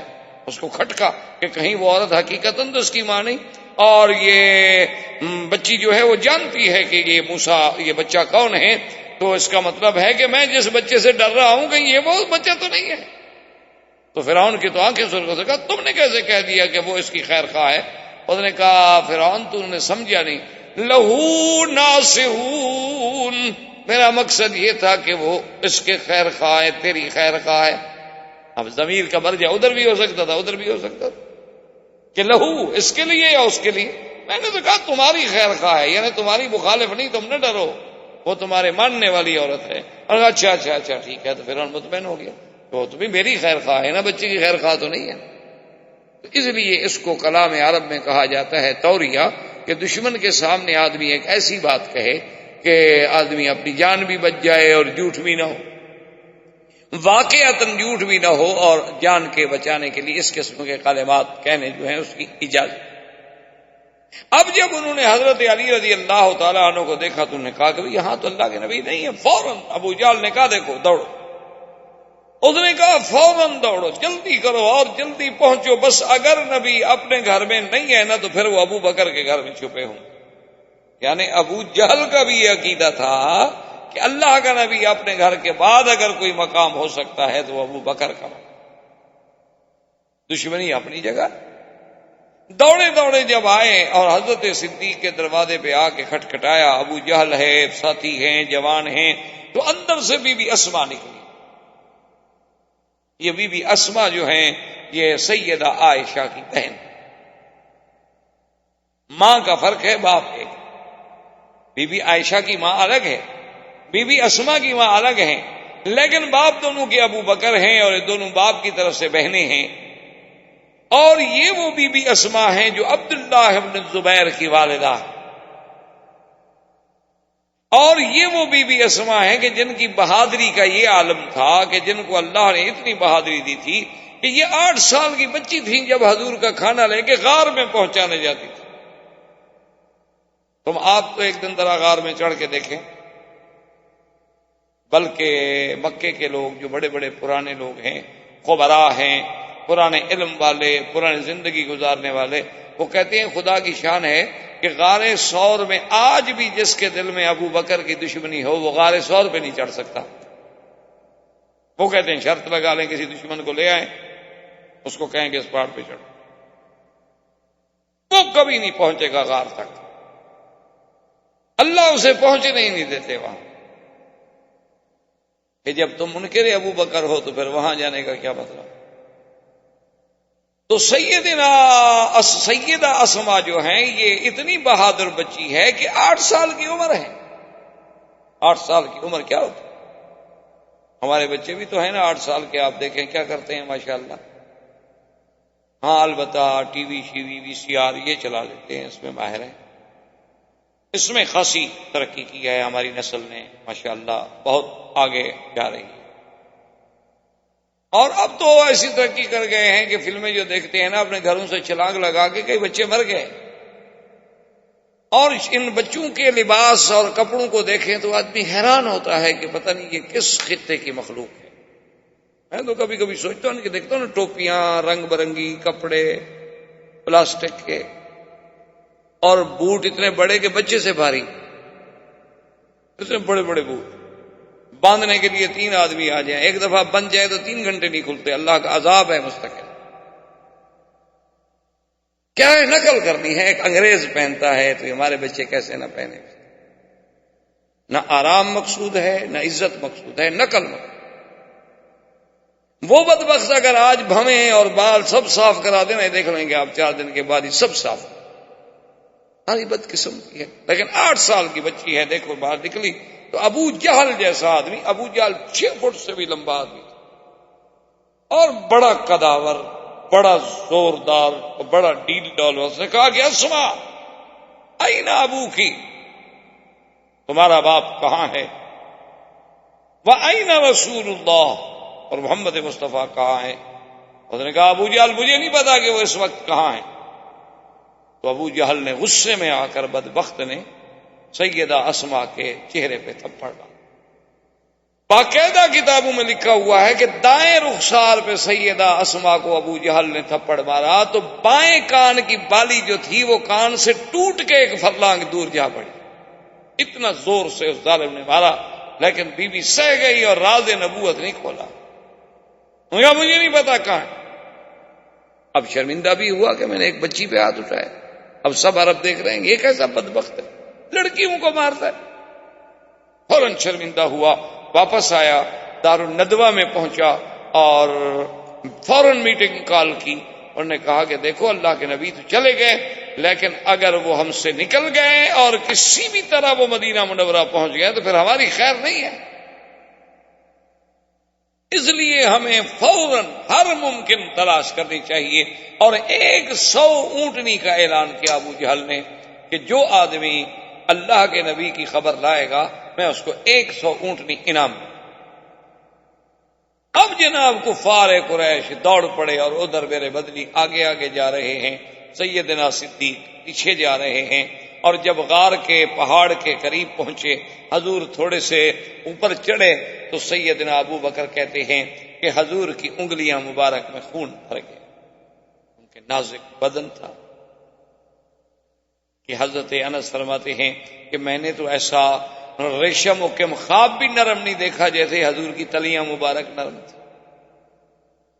تو حضرت صدیق سے نہ رہا گیا. حضرت صدیق رضی اللہ تعالیٰ عنہ نے عرض کیا کہ یا رسول اللہ ارکب علی کتفی، حضور میں بیٹھ جاتا ہوں آپ میرے کندھے پہ سوار. حضور فرمایا ابو بکر کیا کرنے کا؟ حضور میں آپ کی تکلیف نہیں دیکھ سکتا کہ ان پتھروں پہ چلتے ہوئے آپ کے پاؤں، آپ کا جسم، آپ کا جسد مبارک ایک تکلیف محسوس کر رہا ہے. ابو بکر یہ برداشت نہیں کر سکتا. تو حضور صلی اللہ علیہ وسلم آپ کے کندھے پہ بیٹھے اور ابو بکر اٹھا کے چلے. اسی لیے ایک آدمی نے جب حضرت علی سے پوچھا کہ من اعلم الناس، کہ حضور کے صحابہ میں سب سے بڑا علم والا کون تھا؟ قال ابی بکر، ابو بکر. نے کہا عجیب بات ہے، ابو بکر آپ سے بھی بڑے عالم تھے؟ انہوں نے کہا ہاں، حضور نے اپنے مصلی پہ ابو بکر کو کھڑا کیا ہے. اگر ابو بکر سے بڑا عالم کوئی ہوتا تو حضور اس کو مصلی پہ کھڑا کرتے، کیونکہ حضور کا فرمان ہے کہ فَلْيَؤُمُّكُمْ أَعْلَمُكُمْ، تمہارا امام وہ بنے جو سب سے بڑا عالم. اب اس نے سوچا، اس نے کہا اچھا یہ تو بتائیں سیدنا علی کہ حضرت ابو بکر سے یا حضور کے صحابہ میں سب سے بڑا بہادر کون ہے؟ کیونکہ حضرت علی بہت بہادر تھے. تو حضرت علی نے پتہ کیا کہا؟ اس نے کہا ابو بکر سب سے بڑا بہادر بھی ابو. کہا کیا کہہ رہے ہیں؟ انہوں نے کہا کیا کہہ رہے ہیں؟ کہ عجیب بات ہے کہ خدا نے کہ کعبے میں جو بت بنے ہوئے تھے دیواروں پر، تو حضور پاک نے مجھے فرمایا کہ علی تم ایسے نیچے ہو جاؤ، میں تمہارے کندھے کے کمر کے اوپر کھڑے ہو کر ان بتوں کو مٹا دوں. تو ابھی حضور نے ایک قدم رکھا تو میں نے کہا قطن یا رسول اللہ، بس بس بس یا رسول اللہ، میری کمر ٹوٹ جائے گی. میں حضور کو 1 منٹ کے لیے برداشت نہیں کر سکا. تو بہادر تو ابو بکر ہے جو کندھے پہ بٹھا کے 3 میل اوپر چڑھ گیا. بہادر تو پھر ابو بکر ہے الذی حملہ الی الغار. اور اللہ کی شان دیکھیں کہ ایک دل میں جب بغض ہو نا جی تو پھر باتیں بغض والی سوجتی ہیں، محبت ہو تو محبت والی سوجتی ہیں. یعنی اگر آپ سبز اینک لگائیں گے تو ماحول سبز نظر آئے گا، اور سرخ شیشے ہوں سرخ نظر آئے گا. ایک عالم دین تقریر فرما رہے تھے یہی واقعہ غار کا، ہجرت کا، کہ سیدنا ابو بکر اپنے کندھوں پہ بٹھا کے سرکار دو عالم صلی اللہ علیہ وسلم کو غار تک لے گئے. تو یہ فضیلت اور کسی کو نہیں ملی کہ اس نے کبھی حضور کو اٹھایا ہو کندھوں. تو ایک منکر صدیق نے، ایک شقی نے، ایک بدبخت نے یہ لکھا. اس نے کہا کہ جی یہ کون سی فضیلت ہے کہ ابو بکر کے کندھوں پہ حضور بیٹھ گئے؟ تو حدیث میں موجود ہے کہ رکب علی حمار، حضور تو گدھے پر بھی سوار ہوئے ہیں، اگر ابو بکر پہ سوار ہو گئے تو کیا ہو گیا؟ انہوں نے کہا یہ کون سی فضیلت ہے کہ آپ اہل سنت والجماعت اس بات کو بھی فضیلت میں شمار کرتے ہیں کہ حضور اس کے کندھے پہ بیٹھے تھے؟ تو حضور صلی اللہ علیہ وسلم تو گھوڑے پہ بھی بیٹھے ہیں، اونٹ پہ بھی بیٹھے ہیں، گدھے پہ بھی بیٹھے ہیں، ابو بکر پہ بھی بیٹھ گئے نعوذ باللہ، تو کیا ہو گیا؟ یعنی مقصد اعتراض. تو انہوں نے فرمایا کہ میرے بھائی بالکل ٹھیک ہے، ہم مانتے ہیں، لیکن تم نے اصل بات کو سمجھا نہیں ہے. حضور اونٹنی پہ بھی بیٹھے، براق پہ بھی بیٹھے، حضور گھوڑے پہ بھی بیٹھے، حضور گدھا پہ بھی بیٹھے، حضور خچر پہ بھی بیٹھے، حضور دلدل پہ بھی بیٹھے. یہی تو ہمارا عقیدہ ہے. لیکن ہمارا ایمان ہے جس اونٹ پہ حضور بیٹھے ہیں وہ اونٹ ساری دنیا کے اونٹوں سے افضل ہے، اور جس گدھا پہ حضور بیٹھے ہیں وہ گدھا ساری دنیا کے گدھوں میں افضل ہے، اور جس بندے پہ نبی بیٹھا ہے وہ بندہ ساری دنیا کے بندوں سے افضل. یہی تو ہمارا عقیدہ ہے، اسی کو تو ہم بیان کرتے ہیں. ہم منکر تو نہیں ہیں کہ حضور نہیں بیٹھے. فلما دنا الى الغار، جب حضور غار کے قریب پہنچے اس نے کہا یا رسول اللہ کیف یا رسول اللہ، حضور آپ اتریں، ٹھہر جائیں ٹھہر. حضور فرمایا نماز ہے آپ.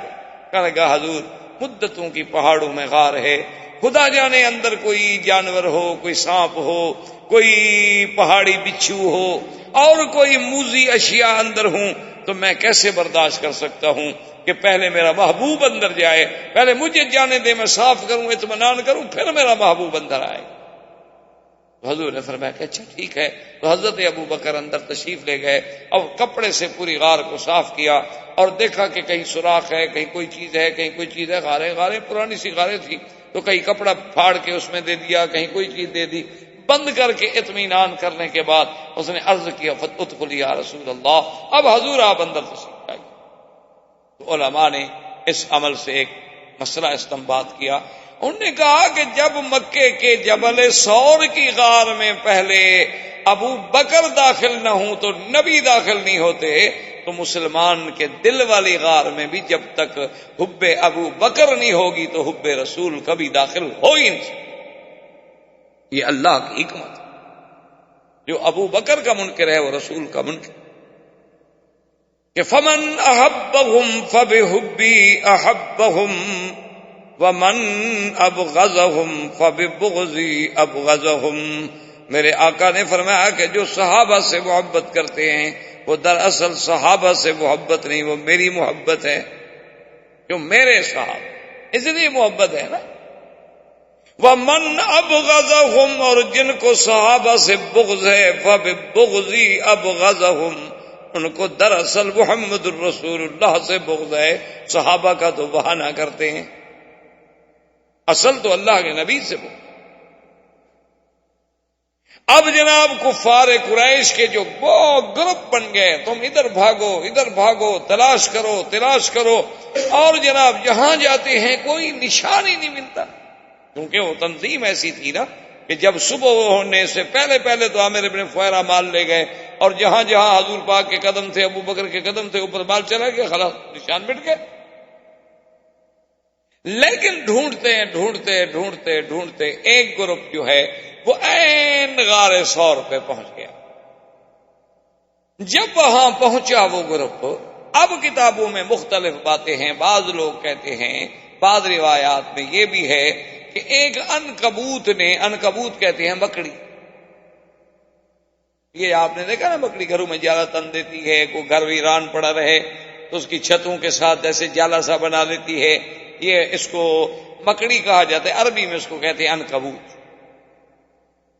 تو بعض علماء یہ کہتے ہیں کہ اللہ نے اپنے رسول کو محفوظ رکھنے کے لیے صلی اللہ علیہ وسلم وہاں عنکبوت کو حکم دیا کہ یہاں جالا شالا بنا دو، اور ایک کبوتری کو بھی حکم دیا کہ تم بھی یہاں آرام سے بیٹھ جاؤ اپنے انڈوں پہ، کہ جو آگے دیکھے گا وہ کہے گا کمال ہے بھئی، اگر اس غار میں کوئی داخل ہو تو کم سے کم یہ جالا تو ٹوٹے نا. اور غار میں داخل ہو تو یہ آرام سے پرندہ کیسے بیٹھا رہے انڈوں پہ، کم سے کم یہ اڑ جائے، پریشان ہو، کچھ اس میں اضطراب کی حرکات ہوں. ادھر تو کوئی نہیں معلوم ہوتا.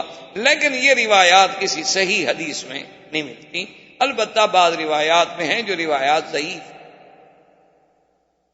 ہو سکتا ہے. وما ذلک علی اللہ بعزیز، اللہ کے آگے کون سی مشکل بات. اللہ تبارک و تعالی اگر ہدہد سے حضرت سلیمان علیہ السلام کے لیے اتنا بڑا کام لے سکتے ہیں تو کیا کسی اور پرندے سے میرے مدنی صلی اللہ علیہ وسلم کی حفاظت کا کام نہیں لیا جا سکتا؟ کوئی بڑی بات نہیں. لیکن بہرحال یہ واقعہ کسی حدیث صحیح میں ہمیں ملتا ہے کہ کسی صحیح حدیث مبارک میں ملے.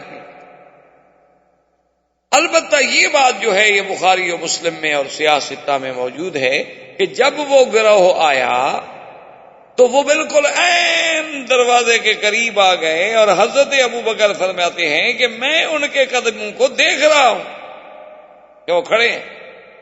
اب اس میں بھی دو روایات ہیں. بعض علماء فرماتے ہیں کہ وہ دروازے پر تھے، اور بعض کہتے ہیں کہ نہیں وہ پہاڑ کے اوپر تھی. یہ تو غار تھی نا، اوپر تو پہاڑ تھا نا، تو اوپر جو تھے تو اس میں کوئی ایک دراڑ تھی جس سے وہ نظر آتے تھے. لیکن زیادہ روایات یہی ہیں کہ وہ دروازے پر تھے.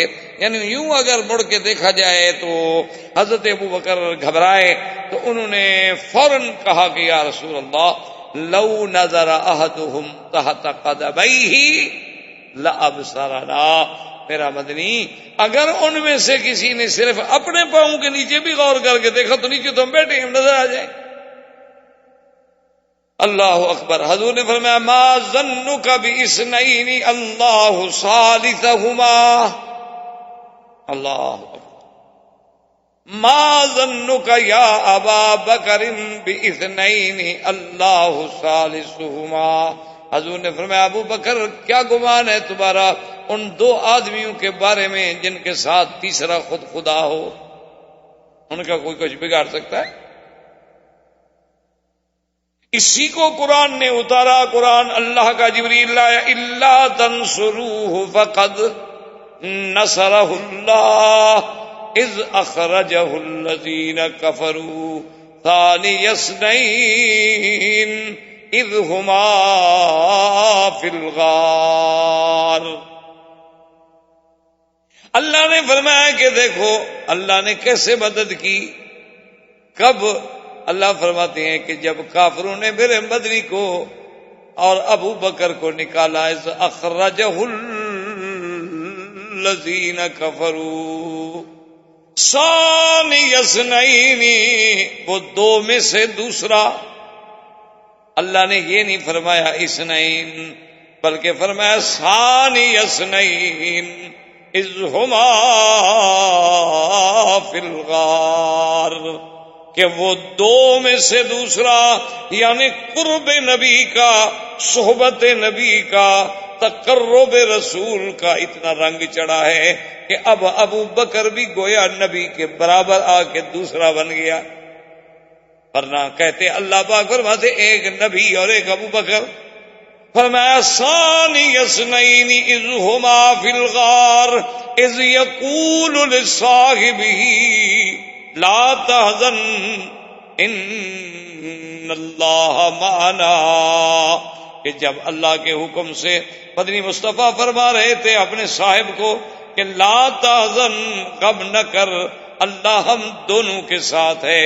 اللہ کی معیت جب ہمارے ساتھ ہے تو دشمن کیا بگاڑ سکتا ہے. اس لیے علماء نے لکھا ہے کہ کسی صحابی کے لفظ کا انکار کرنے سے بندہ کافر نہیں ہوتا، مگر ابو بکر کے صحابی ہونے کا انکار کرے تو کافر ہو جاتا ہے. کیونکہ ابو بکر کو تو اللہ نے قرآن میں صاحب کہا ہے نا. تو اللہ کے قرآن کے تو ایک حرف کا منکر بھی کافر ہے اور ایک آیت کا منکر بھی کافر ہے اور سارے قرآن کا منکر بھی کافر ہے.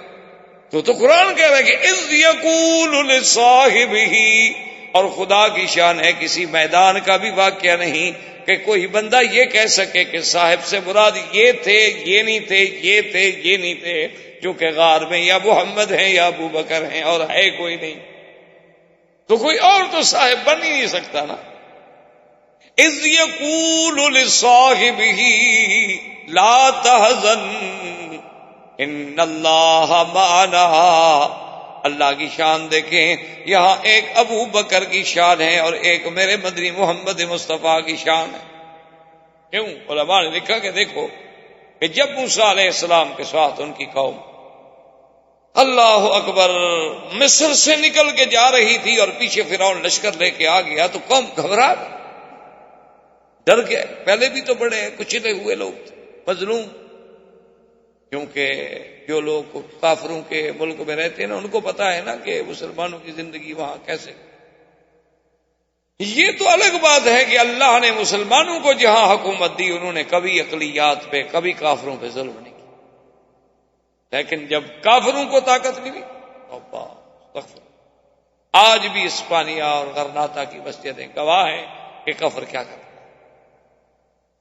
آج بھی تاریخ ہے، حقائق ہیں، موجود ہیں. آپ کو صفو میں دیکھ لیں، آپ سربیا کے احوال پڑھیں، آپ کشمیر کے احوال پڑھیں، آپ دیکھیں کیا کیا نہیں ہو. ظلم کی وہ کون سی قسم جو مسلمانوں پہ آزمائی نہیں جاتی.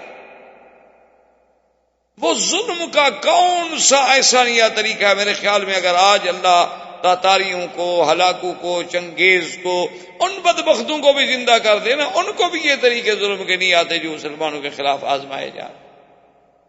لیکن تاریخ اٹھا کے دیکھ لیں کہ مسلمانوں نے کبھی کسی کفر پہ، کبھی کسی کافر اقلیت پہ ظلم نہیں کیا، ان کا تحفظ کیا، ان کے معابد کا، ان کے مندروں کا، ان کے گرجاؤں کا، ان کے کلیساؤں کا، ان کی حفاظت کی۔ بلکہ حضور حکم فرماتے تھے کہ کبھی جنگ میں دوسرے مذہب کے کسی پادری کو، کسی راہب کو قتل نہ کیا کرو جب تک کہ وہ خود تلوار نہ ہو۔ اب یہ شان دیکھیں، انہوں نے کہا کہ جب موسیٰ علیہ السلام جا رہے تھے تو قوم گھبرا گئی کیا؟ انہوں نے کہا کہ آگے دریا ہے اور پیچھے فرعون کا لشکر ہے، اور لشکر کی بھی تھوڑا سا نہیں ہے، یعنی 6 لاکھ فوج لے کے فرعون تعاقب کر رہا۔ تو موسیٰ علیہ السلام کے پاس آئے، انہوں نے کہا کہ جی ہم تو مارے گئے، آگے جاتے ہیں دریا ہے، دریا پہ کوئی پل نہیں، کوئی کشتی نہیں، کوئی قصہ نہیں، اور اگر ٹھہرتے ہیں تو ہم کیا مقابلہ کر سکتے ہیں؟ 6 لاکھ کی فوج آ رہی ہے فرعون کی۔ تو موسیٰ علیہ السلام نے کیا کہا؟ قال كلا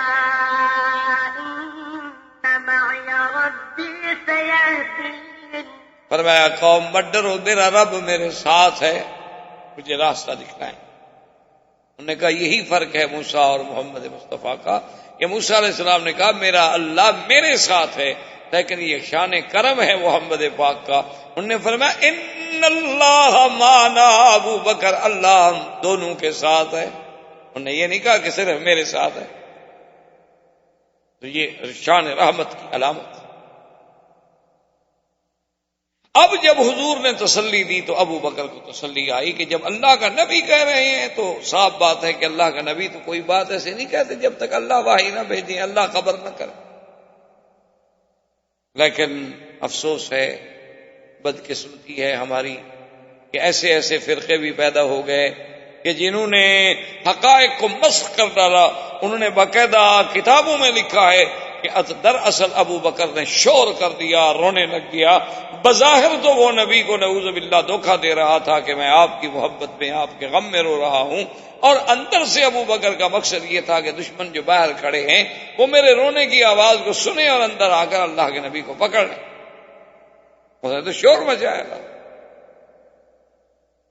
لیکن خدا کی قدرت دیکھو کہ 1400 سال گزر گئے، اس وقت تو وہ شور کافروں نے نہیں سنا، اگر سنتے تو چھوڑ دیتے بھلا، لیکن انہوں نے نہیں سنا۔ ان نے 1400 سال کے بعد ان کے ذاکروں نے شور سن لیا۔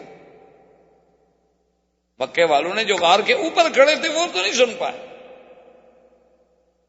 اگر انہوں نے رونا شور تھا اور وہ شور سن لیا ہو تو وہ کب چھوڑ دیتے تھے۔ اور اسی لیے خدا کی شان دیکھیں، وہ تو علام الغیوب ہے نا، علیم بذات الصدور ہے۔ اللہ نے فرمایا لا تحزن، یاد رکھو 2 لفظ ہیں قرآن میں، ایک ہے لا تخف اور ایک ہے لا تحزن۔ ایک ہے ڈرو نہیں، ایک ہے غم نہ کرو۔ ان دونوں میں بہت بڑا فرق ہے۔ جب آدمی کو اپنا ڈر ہو تو وہاں ہوتا ہے کہ بھئی مت ڈرو۔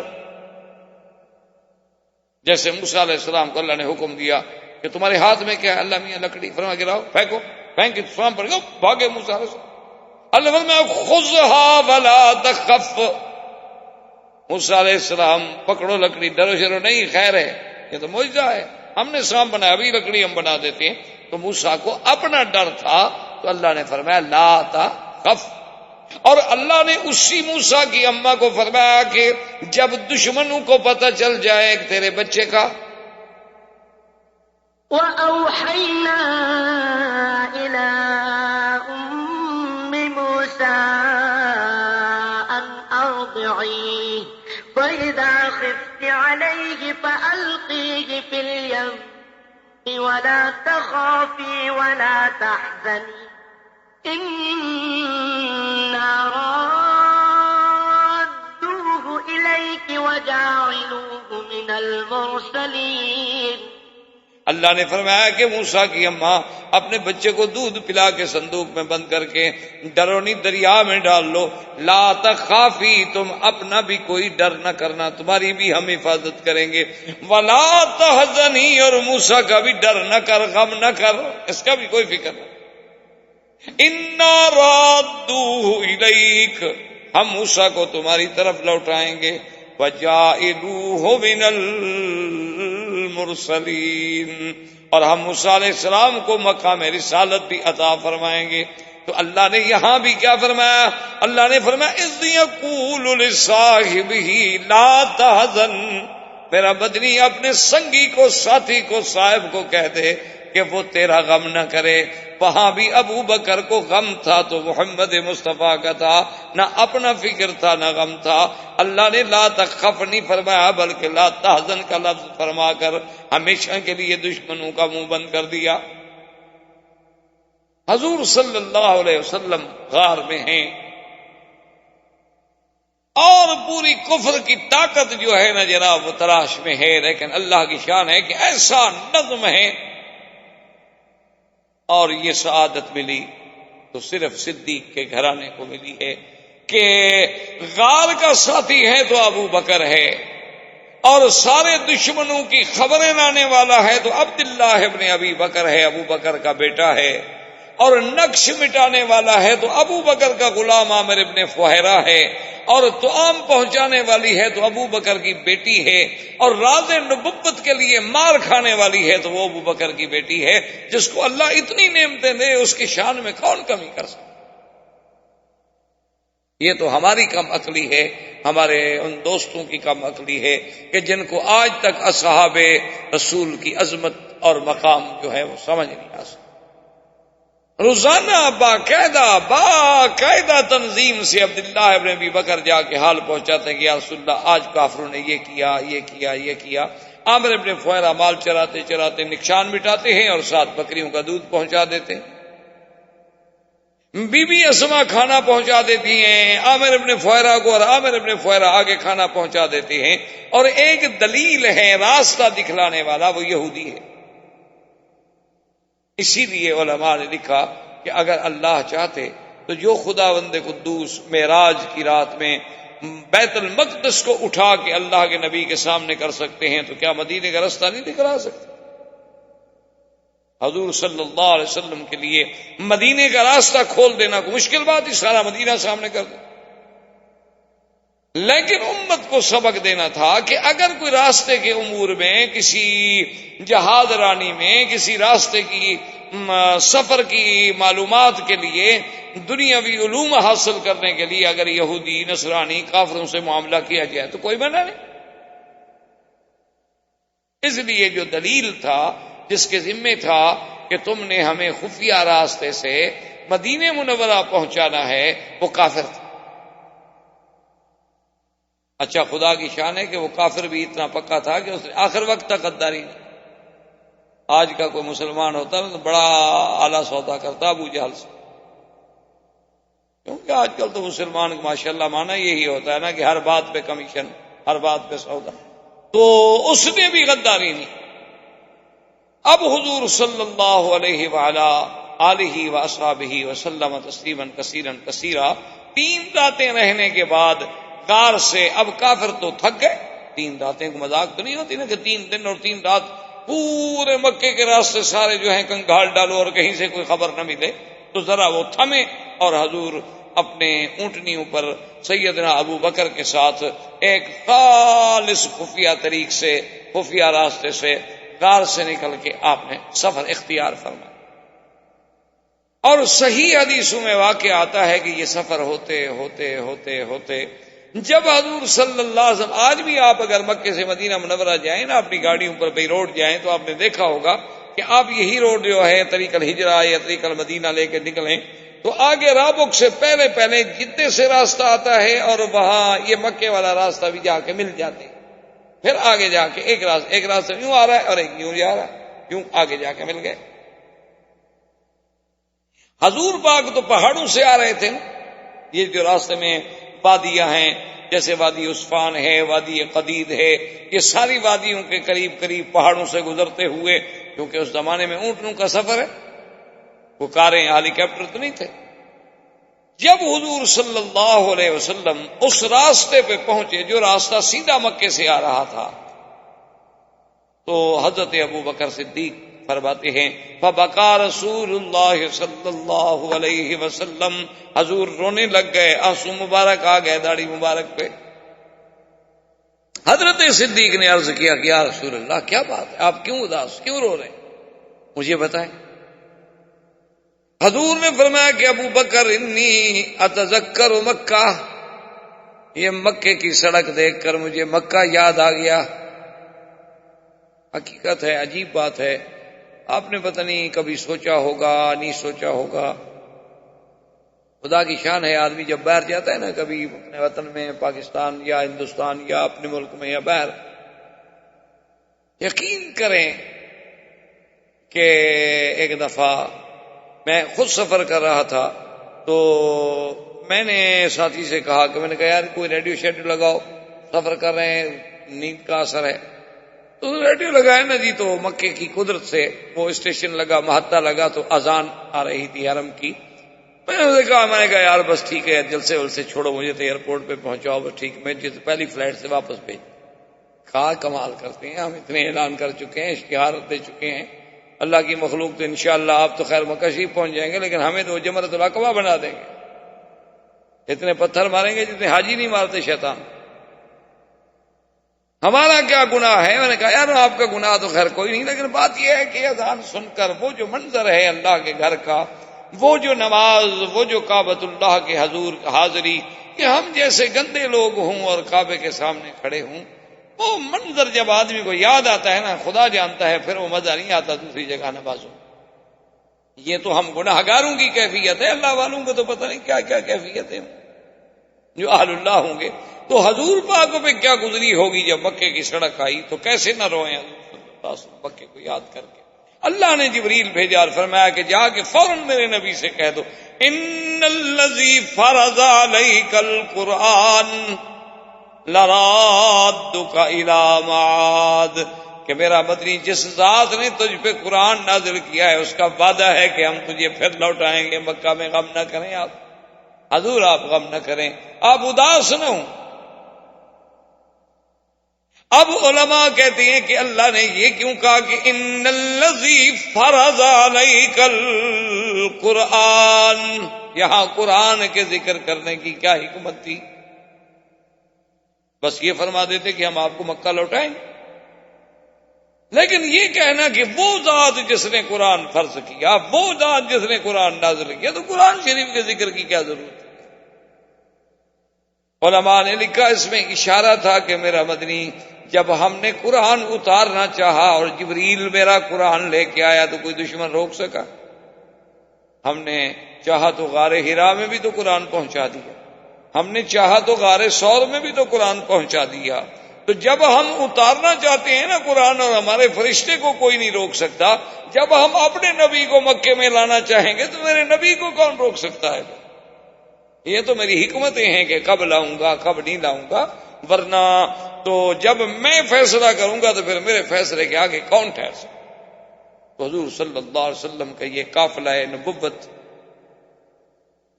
یہ قافلہ رسالت اور قافلہ صداقت اور یہ قافلہ ہجرت جو ہے وہ مدینے کی طرف رواں دواں تھا۔